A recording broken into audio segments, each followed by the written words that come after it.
views and opinions expressed in this program are those of the participants and do not necessarily reflect the views of BronxNet or the program underwriters.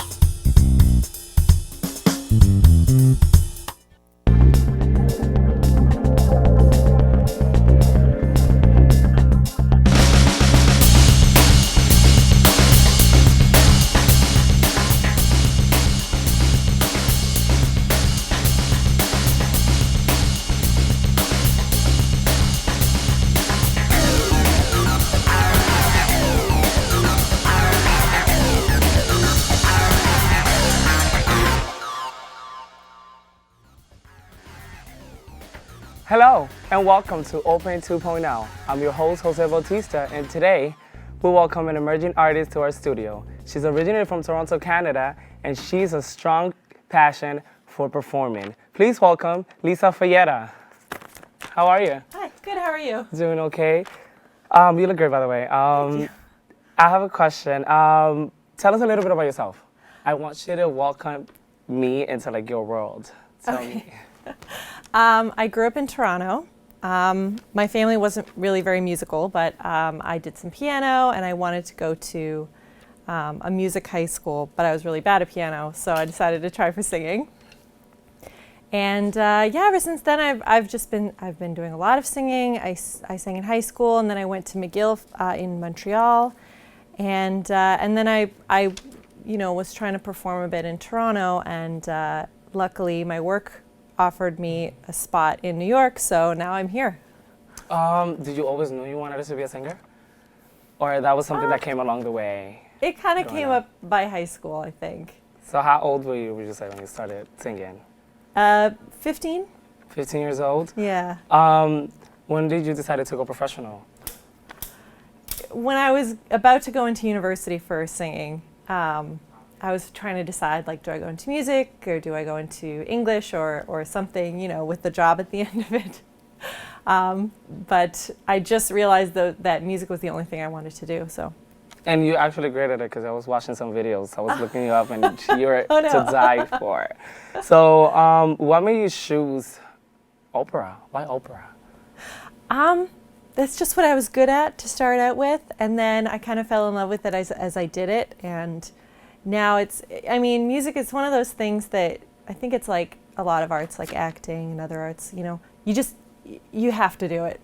If you're doing it, it's because you have to. You can't live without it. Mm-hmm. Okay, I'm asking you that question because I have a lot of friends who actually have a couple of friends that, they're into opera, but they are really good at singing contemporary or some other styles of music. So, that's usually, they're really versatile when it comes to that.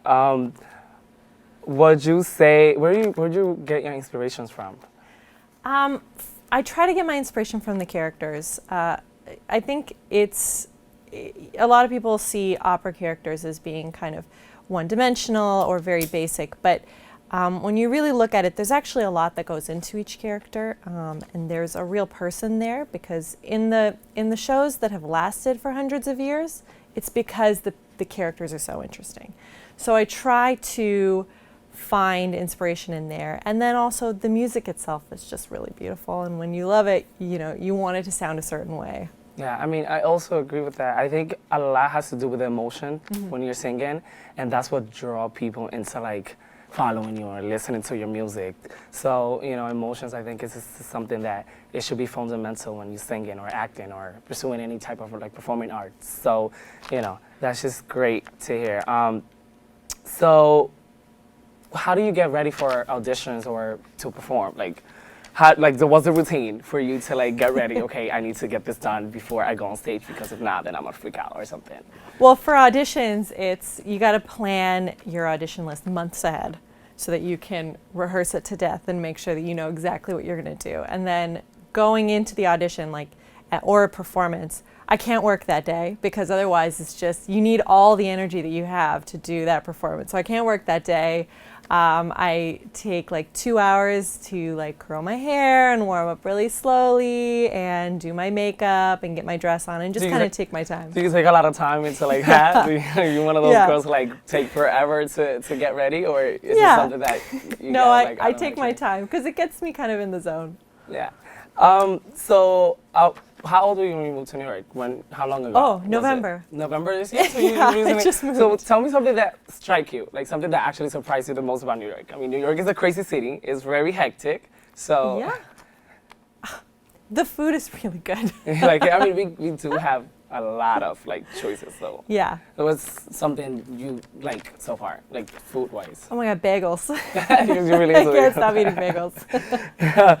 What was your favorite piece of music growing up, or like now? Growing up, I really just liked whatever was on the radio. So I didn't have like an opera favorite. It wasn't until I started singing that I started to kind of get into it. I would say right now I really love La Bohème. It's a really beautiful piece, and in terms of the narrative, it's very tight. There's no point in it where you're like, oh, is it over yet? Like you just, it's really like beautiful and moving and exciting the whole way through.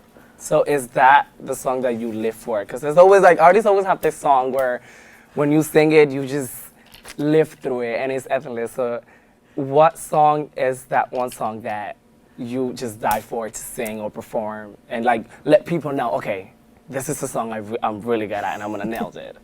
Right now, it's actually a song from a show called Susanna. It's a modern piece. And it's very sad, and it's the piece I love is called Ain't It a Pretty Night, and I open all my auditions with it because I love it so much, and it's just really moving. She's from a small town in the Appalachians, and she's kind of dreaming of what it would be like to kind of go see the big cities, and the big cities are like Nashville and Asheville, and she hasn't seen streetlights before, and she's dreaming about it, and it's kind of sad because you know that she's never going to leave, and there's a lot of that hanging over it. So she's having these dreams and very excited at the possibility, but like as the viewer, you know that it's never going to happen. I want to go back to auditions, Sure. or when you like getting ready for a play, because I'm really into like a lot of competitions. So, are you really competitive? Are you the type to be like, okay, I want this so bad, and I will do whatever it takes for me to like get this part in a play or something? I really want it, but I'm not that competitive. I'm kind of like, hey, I'm glad everyone's here. And just Do you consider yourself shy? Do you think you're shy? Or? No, I'm not. I'm not very shy. But in terms of competitions, it's just like I'm there to do my best, and also with singers, we're also different. That if they didn't hire me or they didn't pick me, then they didn't want me, and so there was no, it wasn't going to happen anyway. Yeah, I mean, that's just life. I mean, if it's not for you, it won't be for you. So how do you see yourself 5 years from now? Oh boy, I really hope I'm singing professionally. That's the dream, right? and making money at it. Do you see yourself singing professionally, or do you think you could coach people maybe, or? If singing professionally didn't work out, I think I would rather be a director or get into production or something. What is that one dream job that you see yourself doing in life? Is it a TV or having your own, singing album or something? It's just performing all over the world. That's what you like. That's yeah, what you're album, but I'd like to be performing. And stage. On stage, yeah, in operas, title character. Okay. How do you see? Tell me that one advice that you'll give to kids that are trying to, pursue a dream in singing opera, or just trying to obtain what you are so hard working for now. You got to remember that it is hard, and you have to be patient with your own voice because it's going to grow at the speed that it wants to grow. And if you can't be patient, then you're really going to have a hard time. Because I know I've been singing for like 12 years, and it was probably just in the last year that my voice really started to come together. So you really need to have patience with your voice, and just let it be what it's going to be. I know people have visions. I want my voice to be this way. No, it's going to be whatever it's going to be. So. Mm-hmm. Throughout your career, would you say that there's been a lot of no's? Oh yeah. Rather than yes? A lot of no's. So mostly no's. How do you manage that? How do you normally, process it in your mind? Because it could be really depressive to you know, work for something that you really wanted and work so hard and give it your all, and then at the end, you know, you just don't get it. I mean, it could be hard. Yeah, you kind of get used to it. I know that's not, you know, people would rather have some kind of trick or key to not letting it get to you, but really you get used to it. The first ones are the hardest, but then as you go on, you know, you might be sad for a day or a week, depending on how important it was to you, but then, you know that at the end of that, you're just gonna be ready for the next thing. Is there like a mental process that you need to put yourself through, like, in order for you to get ready for a show, or do you have to, like, you know, there's routines that you do to, like, warm up your voice, your vocals, because opera is not that easy, let me tell you. You know, a lot of people say that, you know, they can sing, but to sing opera, it's really, really, like, hard, and, like, you need to, like, either have it or you don't. So, like, is there any, like, routines or, like, exercises that you do to, like, maintain that note up there? Well, first I stretch. Okay. Because if your body's all tense, then you're not gonna have all the notes, and it's not gonna come out right. So I stretch, and I do about a half hour to 45-minute warm up, and then. But since you do that almost every time you sing, when you perform, it's more about the mental preparation. Like you know, you got to remind yourself that you know all your music and really be on top of it. And you know, usually backstage, I'm like thinking about what's coming up next because you know I'm afraid. Oh, you know, that nightmare of, oh no, I'm gonna forget everything as soon as I get out there. Do you get like stage nervous before the show, or? Less and less. Less and less? Yeah. So you're getting used to the whole adrenaline of staging. Talk to me about the support system. Like, what were your parents, your friends, you know, how proud are you? Because I'm telling you right now, you're amazing. I'm really like, I was listening to your music yesterday, and it just gave me joy to hear, you know, how passionate you are about your singing. So it's great. Yeah, what's the support system like? How's your parents? How proud are they? I think they're proud. They seem pretty proud. Well, first of all, they were the biggest support system. They've supported me the whole way through. I know my dad, he quotes, I can't remember who, he quotes someone and says, you know, almost anything you do before you're 35 won't have an effect on the rest of your life. So he's happy for me to pursue this and work as hard as I can. And if it doesn't work, you know, by 35, if it's time for me to just go do something else, then it's no problem because it's not going to affect the rest of my life. So yeah. Tell me where people can contact you. Social media, website. They can go to my website. It's just lisafayeta.com. And they can email me at lisa.fayeta@gmail.com. And they can follow me on Twitter at Lisa Fayeta. It's all very simple.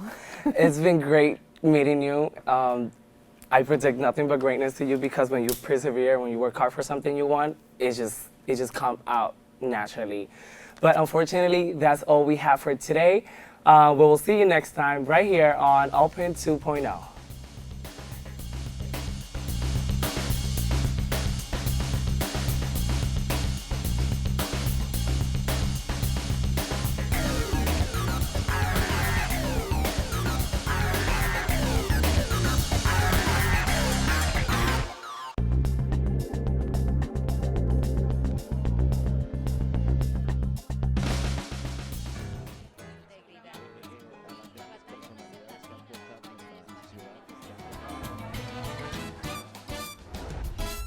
If you want to stay in the know about the latest happenings en español, check out Diálogo Abierto, BronxNet's own Spanish show, Wednesdays, 6:30 p.m. on Channel 67. The latest in news, arts, culture, politics, and what's going on in your neighborhood. Diálogo Abierto, the best way to stay connected in Spanish. See you there. Te esperamos.